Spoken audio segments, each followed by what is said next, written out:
اخيرا يا زميلي اخدنا اجازه نص السنه ومفيش دروس ولا مدارس ولا مذاكره تاني. وانت لا يا زميلي محسسني ان احنا كنا بنذاكر قبل الامتحانات، ده احنا نجحنا بالغش يا زميلي. بس يا زميلي اجازه نص السنه دي بتبقى اسبوعين. ونيجي بقى للسؤال الغريب، ليه بيسموها اجازه نص السنه مع انها بتيجي في شهر واحد، مع ان شهر واحد ده في اول السنه مش في نص السنه؟ سؤال غريب. السؤال ده تاني يا زميلي انت مش سالته للمستر وخليت المستر يتشل يا زميلي. يا زميلي هما بيسموها نص السنه اللي هي نص العام الدراسي، يعني مش السنه اللي هي السنه، فاهم يا زميلي؟ طب ماشي يا زميلي مش مهم. هتعمل ايه بقى يا زميلي في اجازه نص السنه انت؟ مش عارف يا زميلي، انا قاعد معاك اهو يا زميلي، عايز تعمل ايه انت؟ طب بقول لك ايه يا زميلي، ما تيجي نروح القهوه دي نرزل على صاحبها شويه.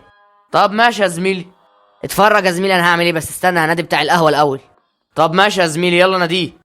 طب ده بينادوا عليه بيقولوا له ايه؟ قهوجي. ايوه معاك القهوجي، اتفضل تطلب ايه؟ بقول لك ايه، عندكم شاي؟ اه طبعا عندنا شاي، اجيب لكم كوبايتين؟ لا ده انا بسأل بس، انا مش عايز شاي. طب عندكم قهوه؟ اه عندنا قهوه، اجيب لكم كوبايتين؟ لا ما تجيب لناش حاجه، ده انا كنت بسأل بس. طب عندكم نسكافيه؟ اه عندنا نسكافيه، كوبايه النسكافيه ب 10 جنيه. اكيد بقى اروح اجيب لكم كوبايتين نسكافيه؟ لا نسكافيه ايه، لا احنا ما بنحبش النسكافيه، ده انا كنت بسأل بس. اقول لك ايه يا زميلي، شكله اتعصب، انجز. طب بقول لك ايه، هات لنا 2 مانجا و2 مولتون كيك بس كده 5 دقايق والطلب يكون جاهز. بقول لك ايه يا زميلي، هو ايه الكولكون كيك اللي انت قلتها له دي؟ صدقني ما اعرف يا زميلي، هي حاجه بسمعها في الافلام، بس هي كيكه يعني، المهم يجيبها لنا وخلاص. A few moments later. كده الحساب 250 جنيه، هتطلبوا حاجه تاني؟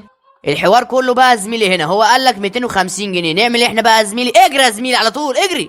ايه يعني هما في الاول يقعدوا يسالوني عندك شاي وعندك مش عارف ايه، وفي الاخر ياخدوا حاجات ب 250 جنيه ويطلعوا يجروا من غير ما يدفعوا 250 جنيه؟ ده انا مش هسيبكم، خدها انت وهو.